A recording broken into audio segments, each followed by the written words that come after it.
আপনি যেখানে যাবেন নবীর প্রশংসা থাকবে। তাহলে নামাজে নামাজে আমার নবী পাকের প্রশংসা বেশি।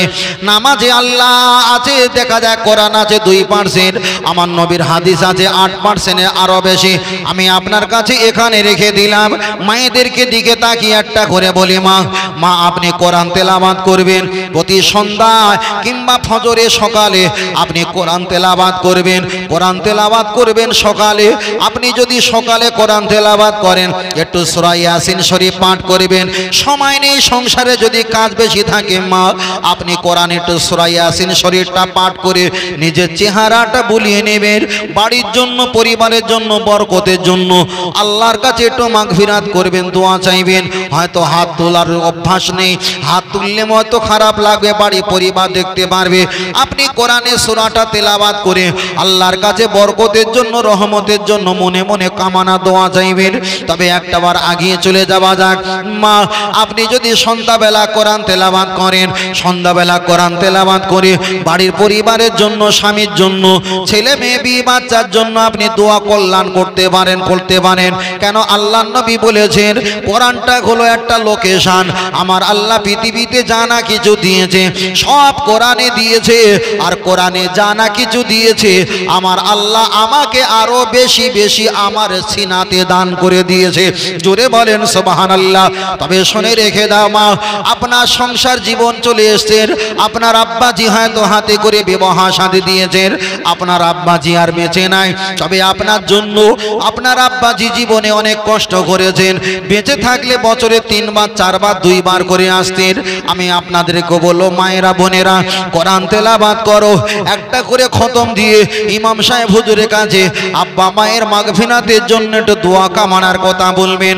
আল্লাহ নবী বলেছেন যে সন্তান, যে মেয়ে, যে ছেলে কোরআন তেলাওয়াত করলো, আব্বা মায়ের জন্য দান খয়রাত করলো, আর তাদের কোরআন তেলাওয়াতের বিনিময়ে ওরা আব্বা কিংবা মা যদি জান্নাত পেয়ে যায়, ফেরেশতারা যখন জান্নাতে নিয়ে যাবে ফেরেশতাদের বলবে ওনার আব্বা মা, ও আল্লাহর ফেরেশতা দুনিয়াতে তো আমি এত নেকি কামাতে পারলাম না, আমার এত নেকি হলো কিভাবে? ফেরেশতা বলবে তোমার মেয়ে ছিল, তোমার ছেলে ছিল, তারা কোরআন তেলাওয়াত করেছে, দান খয়রাত করেছে, আল্লাহ এত পরিমাণ নেকি দিয়েছে, আল্লাহ আপনাকে জান্নাত নসিব করেছে। তখনই তোমার আব্বা মা বলবে যে সন্তান দুনিয়াতে আমার মাগফিরাতের জান্নাতের কামনা করেছেন, যার ওসিলা আমি জান্নাত পেয়েছি, আল্লাহর কাছে আমার আওয়াজটা পৌঁছে দাও। আমি ওই সন্তানকে না নিয়ে আল্লাহর দয়ার জান্নাতে যেতে পারবো না। আমার আল্লাহ ওয়াদা করে দেবেন যিনি জান্নাতি হয়েছেন তার সুপারিশিতে যার ওসিলা জান্নাত পেয়েছে আমিও তাকে জান্নাতি বলে কবুল করে নিলাম। ও আমার মায়ের, আমি আপনাকে বোঝাতে চেয়েছি মা, একটা সন্তান, একটা ছেলেকে মানুষ করতে গেলে বাপের যতটা না ভূমিকা থাকে, মেয়ে মানুষ করতে গেলে তার চাইতে বেশি ভূমিকা থাকে। তার কারণ হলো সন্তান দুটো সন্তান সমান হয়, কিন্তু বাপের ভূমিকা থাকে ছেলের প্রতি কম, বাপের মায়ের ভূমিকা থাকে মেয়ের প্রতি বেশি। ও আমার বোন, আমি আপনাকে বলবো আব্বা মায়ের জন্য 5 ওয়াক্ত নামাজে একটু হাত তুলে দোয়া করবেন, রব্বির হামহুমা কামা রাব্বায়ানি সাগীরা, আল্লাহ আমার আব্বা মাকে ক্ষমা করো। আমার আব্বা মা আমাদের যেমন ছোটবেলায় কোলে বুকে করে লালন পালন করে মানুষ করেছেন, আল্লাহ আপনার কাছে দোয়া চাই আমার আব্বা মাকে আপনার রহমতের কোলে একটাবার নিয়ে নাও। আল্লাহ নবী বলেছেন আব্বা মায়ের জন্য সন্তান যদি দোয়া চায়, তাম পৃথিবীর খালের পানি, নদীর পানি, টিউবওয়েলের পানি, পুকুর পুষ্কুনের পানি, আটলান্টিক মহাসাগরের পানি আমার আল্লাহ সব ধলিসাৎ করে দেবেন। সন্তান মেয়ে কিংবা ছেলে চোখ থেকে যদি একটা দানা পরিমাণ যদি পানি ঠসাতে পারে, আল্লাহ নবী বলেছেন লা ইয়ালিজুন নারাবাকা মিন খাশিয়াতিল্লাহ, ওই সন্তানের চোখের পানির বরকতে ওর আব্বা মায়ের কবরে আযাবটা আমার আল্লাহ জীবনের মতো মাফ করে থাকে। ও আমার ছেলেরা, জওয়ান যুবক যুবকেরা মুরব্বীরা আপনারা যে ঘরে বসবাস করেন এই ঘর তো আপনার আব্বা খেলে ভিটা বাড়ি সম্পত্তি ভেঙে চুরে কেটে নিয়ে বিক্রি করে নিয়ে চলে যায়নি আমরা বসবাস করছি সোনার মানিকেরা বসবাস করবে আজকের এত বড় ঘর ইমারত আপনারা সুন্দর করে বানিয়েছেন সুখের সময় আব্বা মা বিদায় নিয়ে চলে গেছে কিন্তু দুঃখের সময় আব্বা মা একটা করে কাঁটা গায়ে দিয়ে সারা শীতের মৌসুমটা পার করেছে আমরা বায়না ধরলাম আব্বাজি গাঁটি থেকে পয়সা বার করে আমাদের জ্যাকেট সোয়েটার টুপি কিনে দিয়েছেন হাত মোজা পা মোজা কিনে দিয়েছেন কিন্তু আব্বাজি একটা কালো অন্না কিংবা কাঁথা কিংবা একটা চাদর ময়লা বহু বছর হয়ে গেছে গায়ে দিয়ে সারা রাত সারা দিনটা পার করেছে আজকে তারা দুঃখের সময় বিদায় নিয়েছে কিন্তু সুখে দেখা যায় দুঃখের সময় তারা কত আশা করেছিল আমার সন্তান বড় হবে কিন্তু সুখের সময় আব্বা মা আর পেলাম না তারা আমাদের কাছে একটা কাপড় চাইতে আসবে না আমাদের কাছে আর গেঞ্জি লুঙ্গি জামা চাইতে আসবে না আমাদের মুখের দিকে চাতক পাখির ন্যায় ফ্যাল ফ্যাল করে তাকিয়ে আছে ও সন্তানেরা আওলাদেরা তাদের জন্য একটু কোরআন তেলাওয়াত করো তাদের জন্য একটু দান করো তাদের জন্য একটু সবরেসানি করো তাদের জন্য যদি মাগফিরাতে দোয়া কামনা করতে পারো আল্লাহ নবী বলেছেন সন্তানের নেক দোয়ার বরকতে আব্বা মায়ের কবরে আযাবটা আল্লাহ মাফ করে দেবেন তবে আগিয়ে চলে যাওয়া যাক আল্লাহর ওলি বান্দা রাস্তা দিয়ে চলে যাচ্ছিলেন দেখতে পেলেন একটা গাছের গোড়ায় উনি একটা জায়গা উঁচু পেয়ে ওখানে রৌদ্রের সময় একটু ওখানে আরামের জন্য একটু পিঠটা এলিয়ে দিল ওখানে একটু বসে থাকলো বুড়ো বয়স্ক মানুষ হয়ে গেছে বৃদ্ধা হয়ে গেছে আল্লাহর ওলি উনি ওই জায়গায় একটু ঘুমিয়ে পড়লেন কানটা যখন মাটির উপরে রাখলেন মাটির তলা দিয়ে আল্লাহর কোরআন তেলাওয়াতের আওয়াজ আসে সঙ্গে সঙ্গে ঘুমটা ভেঙে যায়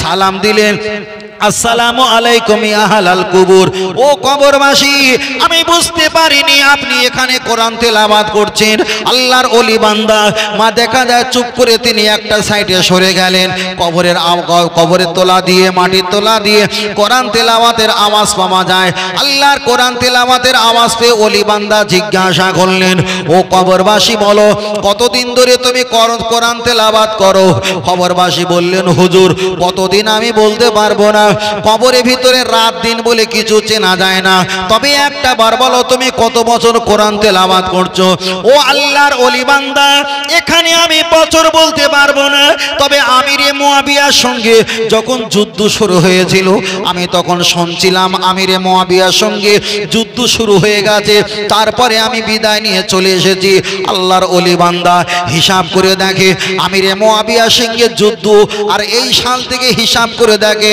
পাক্কা 300 বছরের ব্যবধান 300 বছরের ব্যবধান 300 বছর ধরে একজন হাফেজ বান্দা আল্লাহর মাহবুব বান্দা কবরে গিয়ে আল্লাহর কোরআন তেলাওয়াত করে 300 বছর যখন হিসাব পেয়েছে উনি শুকরিয়ায় আলহামদুলিল্লাহ বলে ফেলেছে কবরের ভিতর দিয়ে আল্লাহর মাহবুব বান্দা হাফেজ বান্দা বললেন ও আল্লাহর ওলি বান্দা তাহলে আপনার হিসাব অনুযায়ী আমি 300 বছর ধরে কোরআন তেলাওয়াত করছি আপনি যে আলহামদুলিল্লাহ বলেছেন ওই আলহামদুলিল্লাহ সওয়াব এতটা হয়েছে 300 বছর ধরে কোরআন তেলাওয়াত করলে এতটা সওয়াব আল্লাহ দেবে না কেন নবী বলেছেন মানুষ যদি মারা যায় তার আমলের দরজাটা বন্ধ হয়ে যায় কবরে যদি কোটি বছর ধরে কোরআন তেলাওয়াত করে আমার আল্লাহ নেকি দেবে না তবে আল্লাহর ওলি বান্দা তুমি যে শুকরিয়া আদায় করে আলহামদুলিল্লাহ বলেছো ওই আলহামদুলিল্লাহটা একটাবার আমার রূহ পাকে দোয়া করে বকশে দাও আর একটু জোরে হবে না আল্লাহর ওলি বান্দা ফারা পাইয়া দেখি দুটো হাত তুলে সুবহানাল্লাহ আলহামদুলিল্লাহ পাঠ করে তানা রূহ পাকে সওয়াবখানা পৌঁছে দিচ্ছিলেন আর ওই ব্যক্তিটা বললেন হুজুর আমি কোরআন তেলাওয়াত করছি এই কারণে আমি ছোট অবস্থায় হাফেজ হয়েছিলাম হাফেজ হওয়ার পর আমি বেশি কোরআন পড়ার সুযোগ পেলাম না আমার আম্মা দোয়া করেছিল আল্লাহ আমার বাচ্চা যখন কোরআন পড়ার সুযোগ পেল না পৃথিবীর জমিনে আপনি যখন ডেকে নিচ্ছেন আল্লাহ আপনার কাছে কাছে আমার একটা ওয়াদা, আমি আমার সন্তানের মা হয়ে বলছি, আমার বাচ্চা দুনিয়াতে কোরআন তেলাওয়ার সুযোগ যেমন আপনি দেননি, কবরে চলে যাবার পর আমার বাচ্চাকে কোরআন তেলাওয়াতের সুযোগ করে দেবেন। আল্লাহর ওলি বান্দা, আমি কবরবাসী হবার পর আমার মায়ের দোয়ার খাতিরে আল্লাহ কবরে বসে বসে কোরআন পড়ার সুযোগ করে দিয়েছেন। আর একটু জোরে বলেন সুবহানাল্লাহ। আমি প্রত্যেককে বলবো, মা আপনাদের দোয়া আল্লাহর দরবারে কবুল হয়ে যায়, বাপের চাইতে মায়ের দোয়া আল্লাহর দরবারে কবুল হয়ে যায়। মা আপনারা কখনো বদদোয়া সন্তানকে দেবেন না, বদদোয়া ছেলেকে মেয়েকে, এক কথা কাউকে বদদোয়া দেবেন না, সন্তানের জন্য দোয়া করবেন। আজকে আব্বা মা দোয়া করতো বলে আল্লাহ আমাকে আলেম বানিয়েছেন, আব্বা মায়ের দোয়া ছিল বলে আল্লাহ এরকম জায়গায় বসার তৌফিক দান করেছেন। মায়ের নেক দোয়া ছিল বলে আল্লাহ এখনো পর্যন্ত আমাকে সুস্থ হালাতে রেখে দিয়েছে। আমি আপনার কাছে বলছি, আমার নবী যদি হায়াতে বেঁচে থাকতেন, আমরা যদি মদিনা শরীফ থেকে প্লেনে করে কলকাতা এয়ারপোর্ট থেকে যদি আপনাদের এলাকায় জালসা করার জন্য, দোয়া করার জন্য নবীকে যদি নিয়ে আসতাম, আমার নবীর আম্মা জান যদি বেঁচে থাকতেন, এই জালসা আসার আগে আমার নবী নিজে নিজের মায়ের কাছে দোয়া চাইতে যেতেন। কেন আল্লাহ নবী বলেছেন, ও আমার সাহাবীরা জেনে রেখে দাও, হমা জান্নাতু কানারুকা, তোমার আব্বা মা হলো জান্নাত আর জাহান্নাম। আব্বা মাকে যারা কষ্ট দেবে তাদের জন্য জাহান্নাম, আব্বা মাকে যারা ভালোবাসবে তাদের জন্য জান্নাত আর জান্নাত হয়ে যাবে। আল্লাহ নবী সাহাবারা জিজ্ঞাসা করলেন, ইয়া রাসূলুল্লাহ, আমরা আব্বাকে বেশি খেদমত করব না আম্মাজিকে? নবী বললেন, না, তোমার আম্মাজিকে খেদমত করো। দ্বিতীয় নাম্বারে বললেন কাকে? আল্লাহ নবী বললেন তোমার আম্মাকে। তৃতীয়বার বললেন এবার কি আব্বাজিকে? নবী বললেন না, তৃতীয়বার তোমার আম্মাজিকে। চতুর্থবার বললেন তোমার আব্বাজিকে খেদমত করো। কেন? মায়ের ভূমিকা আল্লাহ নবী বেশি দিয়েছেন। আল্লাহ নবী পরে জানিয়েছেন, ওরে মফিজুল, জেনে রেখে দাও, তোমার জান্নাত খানকা ঈদগাহ মুক্ত মসজিদ মাদ্রাসা, তোমার জান্নাত পৃথিবীর কোথাও নাই। ও সন্তানেরা, আওলাদেরা, আমাদের জান্নাত পৃথিবীর অন্য কোথাও নয়। নবী বললেন, ইন্নাল জান্নাতা তাহাদা আকদামা উম্মাহাতিকুম, তোমার মায়ের পায়ের তলায় আমার আল্লাহ সন্তানের জন্য জান্নাত লিপিবদ্ধ করে দিয়েছেন। আর একটু জোরে বলেন সুবহানাল্লাহ। আমি আপনাদের বলবো, স্ত্রী কথা শুনে কখনো আম্মাকে কষ্ট দেবেন না, আম্মাকে কষ্ট দেবেন না। আমি স্ত্রীকে কষ্ট দেওয়ার কথা বলছি না, স্ত্রীকে বোঝাও, আম্মাকে বোঝাও, কখনো স্ত্রীকে কষ্ট দেবে না। আবার বলছি, আম্মাজিকে কষ্ট দেবে না। বন্ধুর কথা শুনে মাকে বকবে না, অন্য কোনো ব্যক্তির কথা শুনে মাকে বকবে না। আল্লাহ নবী বলেছেন, তোমার আব্বা মাকে যদি কষ্ট দাও, কষ্ট দেওয়ার বিনিময় রাতের অন্ধকারে তোমার মা আব্বা যদি একটাবার ঘুম ভেঙে যায়, আর দুনিয়াতে যে কষ্ট দিয়েছিলে দিনের বেলা, ওই কষ্টের কথা যদি একটাবার মনে হয়, যদি একটাবার কষ্ট করে ঠেলে ওঠে, তোমার জন্য জাহান্নাম জাহান্নাম অজীব হয়ে যাবে। তোমার আব্বা মা হয়তো পার্টি অফিসে বিচার দেয়নি, তোমার আব্বা মা হয়তো নেতা মাতব্বারের কাছে বিচার দেয়নি, তোমার সম্মান যাতে থাকে তার কারণে কারো কাছে বিচার দিল না তোমার সম্মানের দিকে তাকিয়ে। কিন্তু তোমার আব্বা মা যদি মনে মনে কষ্ট পায়, মনে মনে যদি একটাবার উহ শব্দ বলে, রসুল বলেছেন ওই ব্যক্তি যতই বড় আল্লাহর ওলি হোক না কেন, ওর জন্য আমার আল্লাহ জাহান্নাম নির্ধারিত করে রেখে দিয়েছে। আর যদি তোমার মা লুলো হতে পারে, তোমার মা পাগলি হতে পারে, তোমার মা কালো হতে পারে, তোমার মা টেরা হতে পারে, তোমার মা মূর্খ হতে পারে, তোমার মা বুদ্ধি কম হতে পারে, রসুল বললেন, মা যদি একটা বা সন্তানের জন্য দোয়া চায়, আমি মুহাম্মদ সাল্লাল্লাহু আলাইহি ওয়াসাল্লাম কথা দিলাম, আল্লাহর পরে যদি কারো দোয়া কবুল হয় সেটা আমার দোয়া, আর আমার পরে যদি কারো দোয়া কবুল হয় সেটা হলো সন্তান তোমার মায়ের দোয়া কবুল হয়ে যায়। আর একটু জোরে হবে না? অনেক বৌমা বসে আছেন, অনেক চাচিমা বসে আছেন, শাশুড়ি মা, বৌমা এক জায়গায় বসে আছে। আমি সকলকে বলবো, মা প্রত্যেকে সম্মান দেবেন। হয়তো আপনার ছেলে একটু আয় রোজগার বেশি করে বলে আপনি মা হয়েছেন, আর পরের মেয়েটাকে নিয়ে আপনি সতীনের মতন ব্যবহার করবেন, কোশ্চিনকালে হতে পারে না, কোশ্চিনকালে হতে পারে না। আপনার সন্তান মাসে 5 লক্ষ টাকা আয় করতে পারে, আপনার শান্তি পাবেন না। যদি আপনার বৌমাকে শান্তিতে রাখেন, আপনার ছেলে 10 টাকা আয় করলে আপনি যে শান্তিতে থাকবেন, তখন 50 লাখ টাকা আয় করে সে শান্তি পাবেন না। তার কারণ ছেলে আপনার হতে পারে, রক্ত আপনার হতে পারে, সব বাড়ি ঘরদোর আপনার হতে পারে, কিন্তু ছেলের স্ত্রীকে কষ্ট দিয়ে পৃথিবীর কোনো শাশুড়ি শান্তি পেয়েছে বলে মনে হয়? পেয়েছে বলে মনে হয়?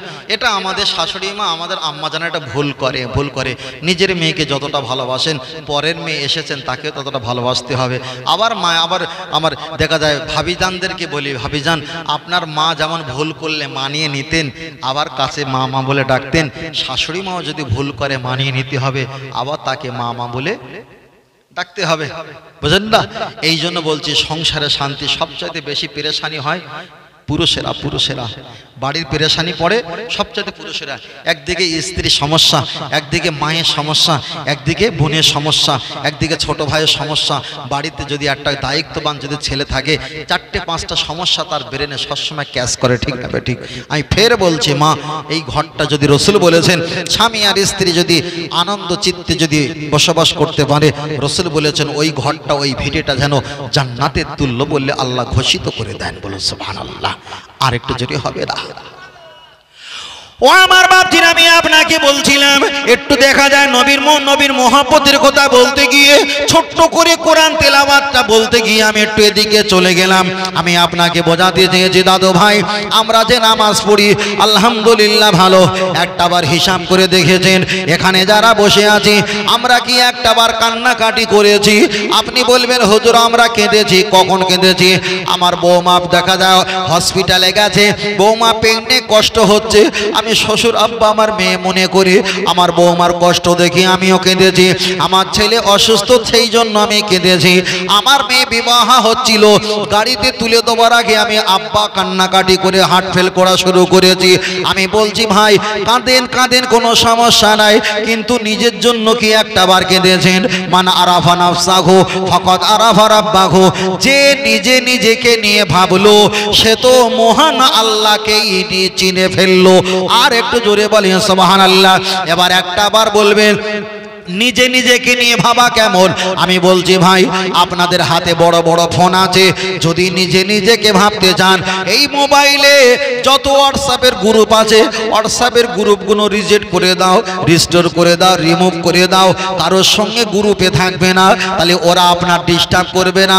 আপনি প্রয়োজন মতো ব্যবহার করতে পারেন। মোবাইলে অযথা কথা বলবে না, চায়ের দোকানে বেশি সময় দিবে না, মসজিদে দলে নামাজ পড়তে যাবে, মসজিদ থেকে দলে নামাজ পড়ে বার হবে। আমি না জায়েজ বলছি না, অবশ্যই জায়েজ। তবে দাদু ভাই দলে নামাজ পড়তে যাবেন, দলে নামাজ পড়তে আসবেন। এই দলে থাকলে আল্লাহ পাবা অতটা সহজ নয়। একা থাকলে আল্লাহ পাবা যতটা সহজ, দলে থাকলে অতটা আল্লাহ পাবা সহজ নয়। যদি বলেন কেন আপনাদের মসজিদে নামাজ হয়, আপনারা 4 জন 3 জন 5 জন 2 জন একসঙ্গে যান, আবার আসেন, একটা সম্পর্ক হয়ে গেছে। আমি বলবো একা মসজিদে যাবেন, একা মসজিদ থেকে আসবেন। আপনি যদি বলেন হুজুর ইমাম সাহেব দোয়া করলেন আমি একটু কান্নাকাটি করব, আপনি যদি ইমাম সাহেবের মোনাজাতের সঙ্গে হাত মিলিয়ে যদি চোখ থেকে পানি জারি করে কাঁদেন, আপনার পিছনে একটা মুসল্লি আছে, তিনি মোনাজাত করে আর এক জায়গায় এরকম আওয়াজ দিয়ে ধাক্কা দিয়ে বলবে দেখ কাঁদছে দেখ, তোমার কান্না নিয়ে সমালোচনা হবে। ও দাদু ভাই মসজিদে দলে গিয়েছো, আবার মসজিদে যখন আল্লাহর কাছে কাঁদছো, তোমার কান্না নিয়ে আর একজন হাসি হাসা করবে, তাহলে মসজিদেও কেঁদে আল্লাহর কাজ, মসজিদে কান্না করে নিরাপত্তা নাই। আপনি যদি বেশিক্ষণ ধরে মসজিদে নামাজ পড়েন আর একজন দেখাবে দেখ হুজুরের নামাজ পড়া হয়ে গেছে কিন্তু উমুক চাচার নামাজ পড়া হয়নি, তুমি বেশিক্ষণ নামাজ পড়লে তোমার নিয়ে সমালোচনা করবে। আবার যদি তুমি তাড়াতাড়ি নামাজ পড়ো তখন বলবে উমুক এত লোকের নামাজ পড়া হলো না, আর অমুক ব্যক্তি নামাজ পড়া হয়ে গেছে, কেমন পড়ে কেমন করে আল্লাহ ভালো জানে। তাহলে মসজিদে তাড়াতাড়ি নামাজ পড়লে সমালোচনা হয়, দেরি করে নামাজ পড়লে সমালোচনা করা হয়। আবার যদি মোনাজাতে কাঁদো, তোমার কান্না নিয়ে চায়ের দোকানে সমালোচনা করবে। আরে ওই ব্যক্তি তো কাঁদা জিনিস না, কাঁদছে নিশ্চয়ই বড় একটা কিছু করেছে, বলে না? আমি বলছি ভাই এইভাবে ধর্ম পালন করে আল্লাহ নবীকে পাওয়া যায় না। আমি যে যেতে বারণ করছি এটা বলবেন আল্লাহ মাফ করুক, আমি সিস্টেমটা বলছি, এগুলো থাকবে, সিস্টেমটা একটু বলছি। আপনি যদি বলেন হুজুর আমি ঘরে বারান্দায় নামাজ পড়বো। আমাদের সমাজে অধিকাংশ বারান্দা হয় 8 ফুট, 7.5 ফুট কিংবা 8.5 ফুট, হাল্লিও 8 ফুট হয়। আপনি বলেন 8 ফুট বারান্দা যদি লা শাহমাত ইউদনাইহি, আপনি যদি নামাজে নিয়াত করে নামাজ পড়েন, একদিকে আপনার বাড়ি 3টে 4টে 2টো করে নাতি আছে, এরা তো সেকেন্ডে 5 বার করে চিল্লে ওঠে। আপনার বাড়ি বৌমা তারা থালা বাসন হাঁড়ি কড়া আওয়াজ করছে, কাজ করছে। আপনার বাড়ি মেয়ে পরিবার আছে, স্ত্রী আছে, তারা একে অপরকে ডাকছে, কাজের ব্যবহার সংসার জীবনে তো হতে পারে। আপনি বলেন এতক্ষণ আওয়াজ নিয়ে বারান্দায় নামাজ পড়ে আর এতক্ষণ আওয়াজ কানে নিয়ে আল্লাহ আর নবী পাওয়া কি সম্ভব? আপনি যদি বলেন হুজুর আমি ঘরের ভিতরে গিয়ে নামাজ পড়বো, ঘরে গিয়ে নামাজ পড়বেন ভালো। আর অধিকাংশ আমাদের ঘর হয় 8x8 কিংবা 8x10, খুব বেশি হলে 10x12, খুব বেশি হলে 10x12। একটা 10x12 কামরা রুম যদি একটা তক্তপোষ খাট যদি রাখা হয়, একটা মেয়েদের শোকেস আলনা যদি রাখা হয়, একটা ড্রেসিং টেবিল ছোট করে যদি রাখা হয়, আপনি বলেন নামাজ যদি ভালো করে পড়েন, সামনে একবার ধাক্কা লাগবে, পিছনে একবার ধাক্কা লাগবে, তাহলে সুস্থ হালাতে ওই ঘরে কি নামাজ পড়ার জায়গা আছে বলে মনে হয়? তাহলে মসজিদে নামাজ পড়ে নিরাপত্তা পেলেন না। মসজিদে নিরাপত্তা নেই বলে মুয়াজ্জিন যখন চলে আসে বারান্দা দরজা খোলা, আর মসজিদের ভিতরে দরজা তালা চাবি মারা, যেখানে মাইক সেট ব্যাটারি আছে সেখানেও তালা চাবি। তাহলে মসজিদে মাইকের ব্যাটারি নিরাপত্তা নেই, আমি মুসল্লি আমার কি কোনো নিরাপত্তা আছে? আপনি যদি বলেন হুজুর আমি রাত 12টা পর্যন্ত মসজিদে তাসবিহ পাঠ করি আর নফল নামাজ পড়ি ভালো ভালো, একদিন ছেলেরা দেখলো কিছু বলল না, 2 দিন দেখলো কিছু বলল না, 3 দিনের মাথায় কমিটির আর সভাপতির কাছে যখন তোমার নাম চলে যাবে, তারা তো চায়ের দোকানে ডেকে বলবে ভাই মসজিদ তোমার বাপের সম্পত্তি নয়, বাপের কারেন্ট নয়, সারা রাত জ্বালিয়ে তুমি নামাজ পড়বে। নামাজ পড়ার যদি এত ইচ্ছা হয় তুমি বাড়ি গিয়ে নামাজ পড়বে, ঠিক না বে ঠিক? এবার বলেন আপনি মসজিদে গিয়ে আপনি আল্লাহ পাবেন, সেখানে নিরাপত্তা নেই। আপনি ঘরে নামাজ পড়েন বারান্দায়, সেখানে বাড়ির পরিবারের কঠোর আওয়াজ। আপনি ঘরে গিয়ে নামাজ পড়েন ঘরের ভিতরে গিয়ে, সেখানে জায়গাটা অকুলন সংকীর্ণ ছোট জায়গা, ওখানে নামাজ পড়ে শান্তি পাওয়া যায় না। এবার বলেন হুজুর আপনি 60 বছর 40 বছর 50 বছর 5 ওয়াক্ত নামাজ পড়েছেন দাদু ভাই, এখন 5 ওয়াক্ত নামাজ পড়েছেন, এই দলে দলে পড়েছেন আর দলে দলে এসেছেন। আপনি আর আমি আল্লাহর কাছে হাত তুলে জীবনের গোনার দিকে তাকিয়ে কেমন করে কেঁদেছি এই খেয়াল কি আমাদের আছে? ছেলে মেয়ে বিয়ে বাচ্চা ব্যবসা বাণিজ্য তানাদের জন্য কেঁদেছি, নিজের জন্য কাঁদতে পারি না। তাই আমি আপনার কাছে আজকে ছোট করে বলে গেলাম আমরা কেমন করে ইবাদত করি। সব হুজুরের কথা বলছি না, আমার ব্যক্তিগত কথা আমি আপনার কাছে বলছি। মসজিদে নামাজ পড়তে যাবেন, মসজিদে নামাজ জামাতে পড়বেন, ভালো ভালো ভালো ঘরে পড়বেন, বারান্দায় পড়বেন, ছাদে পড়বেন, যেখানে মন চায় সেখানে পড়বেন। তবে আমি একটা হিসাব দেই, এই হিসাবটা কেউ দিতে পারে নাও দিতে পারে, তবে ছোট ভাই হিসাবে ভালোবাসেন বলে এসেছি, তাই আপনার কাছে একটু হিসাবটা দিয়ে যাই ভাই, একটু খেয়াল করে রাখেন। আপনি নামাজ পড়বেন, আপনার ভিটে বাড়ি আছে 10 কাঠা 1 বিঘা 1.5 বিঘা ভিটে বাড়ি আছে, আপনি একটা 1.5 লক্ষ 1 লক্ষ টাকা দিয়ে সুন্দর করে টয়লেট পায়খানা ঘর করেছেন, এমন করি না? আপনি কিচিং রুম মানে সুন্দর করে রান্নাশাল সুন্দর করে ঘর করেছি, টাইলস পাথর সুন্দর করে মেজাক করে লাগিয়েছি, আমরা এমন খরচা করে করেছি না করেছি। এগুলো ভালো, আমি হারাম বলতে পারবো না, আমার কথাটা খেয়াল রাখবেন কেন বলছি, তাহলে আপনার ব্রেনে অবশ্যই পৌঁছে যাবে। আপনি কিচিং রুম বানিয়েছেন ভালো, টয়লেট বানিয়েছেন ভালো, আপনি একটা কামরা বানিয়েছেন, ওই কামরা বড় ছেলে আর বড় বৌমার জন্য আপনি ঘুমানোর স্পেশাল করে দিয়েছেন, অবশ্যই ভালো। আপনার একটা কামরা আছে, ওই কামরা আপনার নাতি পড়াশোনা করে, তার জন্য আপনি দিয়ে দিয়েছেন, ওটা অবশ্যই ভালো। ও দাদু ভাই মেজে ছেলে মেজে বৌমা, বড় ছেলে বড় বৌমা, একদিকে নাতি একদিকে সাইকেল বাইক রাখার জন্য কামরা হয়েছে, পায়খানা করার জন্য সুন্দর মজাক করে মোটর বসিয়ে আপনি লক্ষ টাকা খরচা করেছেন, রান্না করার জন্য লক্ষ টাকা দিয়ে কিচিং রুম একটা রান্নাশাল বানিয়েছেন। দাদু ভাই একটাবার হিসাব করে দেখেছো মসজিদেও নামাজ পড়ে তুমি আল্লাহকে ডাকার সুযোগ পেলে না, বারান্দায়ও পেলে না, ঘরের ভিতরে পেলে না, ওয়াজের মাহফিলও পেলে না। এবার বলেন 50 বছর কোন জায়গায় ইবাদত করে আল্লাহর কাছে কেঁদেছেন, জবাব দাও। কথাটা বুঝতে পারছেন ভাই? খুব গভীর তরঙ্গের কথা বলছি ভাই। যদু মধু শুধু ঘটনা কেসা কাহিনী বলে চিল্লানোর কোনো কাজ না। যতটুকু বলছি ধরে ধরে বুঝিয়ে বুঝিয়ে ফের এক জায়গায় নিয়ে আসবো। ফজলেন আগিয়ে যাই। তাহলে আমরা কোন জায়গায় কেটেছি একটা বার বলবেন। এবার আপনার কাছে আগিয়ে যায়, আল্লাহর ওলিরা কেমন করে ওলি হয় আর সাধারণ নামাজিরা কেমন করে নামাজি হয়, দুটো পার্থক্য আমি বোঝাতে চেয়েছি। তারাও জামাতে নামাজ পড়ে, আমরাও পড়ি, তারাও বাড়িতে নামাজ পড়ে, আমরাও পড়ি, ঠিক না বে ঠিক? কিন্তু আমি আপনাকে বোঝাতে চেয়েছি, আমার বাড়ি 24 পরগনায়। এখন আমার বাড়ি আপনারা যদি এখান থেকে গাড়িতে করে যান, আমার বাড়িতে আপনাকে বসাবো, ঘরের খোলে বসাবো না। আমার একটা পাকার ঘরের দেখা যায় ছাদ ফেলা আছে, বড় রুম করা আছে, হাউসফুল রুম, ওখানে আপনাকে বসাবো। ওখানে আপনার সঙ্গে দোয়া তাবিজ, লেনদেন, দাওয়াতপত্র, খাওয়া দাওয়া সব কিছু করাবো। ঘুমানোর জন্য ওখানে সুন্দর করে জায়গা করে ঘুমাতে দেবো। তবে চুল পরিমাণ পৃথিবীর যে আত্মীয় আসুক না কেন, আমার ঘুমানোর জায়গা আপনি কিন্তু যেতে পারবেন। ভালো করে শুনবেন। তাহলে আমার ঘুমানোর স্পেশাল জায়গা আপনি যেতে পারবেন না। কেন? আমার এত বড় ভিটে বাড়ি, ঘর সম্পত্তি, তার ভিতরে মেহমানদের জন্য একটা ছোট কামরা করেছি। ওরা যেন আমার মেজে বৌমার কামরাতে না ঢুকতে পারে, ওরা যেন আমার গিন্নির কামরাতে না প্রবেশ করতে পারে, ওদের জন্য স্পেশাল ঘর বানিয়েছি। তাহলে আপনারা ছাগল মুরগির জন্য, ভেড়ার জন্য একটা যদি ঘর বানাতে পারেন, মেহমান আসবে তাদের জন্য আপনারা কেন ঘর বানানেন না? তাদেরকে নিয়ে আপনাদের পরিবারের জায়গাতে আপনারা ঘুমাতে দেন। রসুল বলছে তো এটা শরিয়াতে তো সম্ভব নয়। চলেন আমি আপনাকে বোঝাতে চেয়েছি। আর একটা অপশন বলা যাক, আপনি দেখা যায় নামাজ পড়বেন কোন জায়গায়?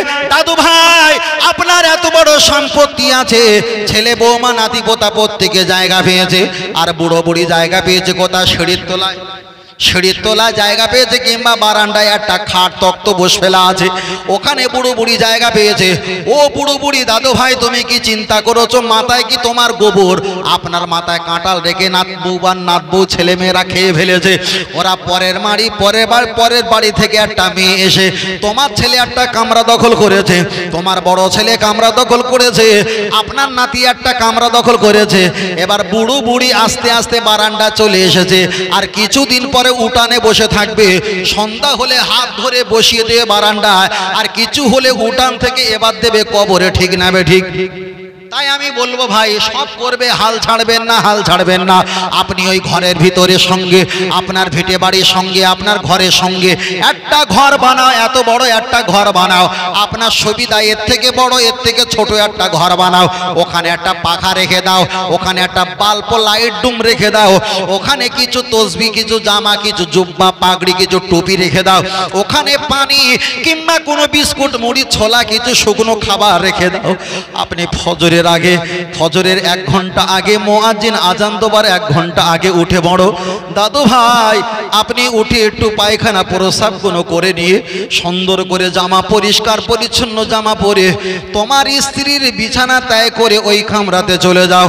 দরজাটা বন্ধ করে দিয়ে, গরম হলে পাখাটা ছেড়ে দিয়ে, ক্ষুধা লাগলে পানি, একটু মুড়ি খেয়ে নিয়ে আল্লাহর কাছে তুমি নামাজ পড়ো, তাহাজ্জুদের নামাজ। আল্লাহর কাছে হাত তুলে কাঁদো। তোমার ছেলে তোমার সম্পত্তির উপরে পায়খানা ঘর হয়েছে, কুকুর ছাগল থাকার জায়গা হয়েছে, ভেড়া বকরি গরু থাকার জায়গা হয়েছে, কত বাড়ির মেহমান এসেছে তোমার বাড়ি, বৌমা তারাও সুন্দর করে থাকার জায়গা পেয়েছে। দাদু ভাই, তোমার একদিন কবরে বাস হবে, কবরে মাটির তোলা যেতে হবে।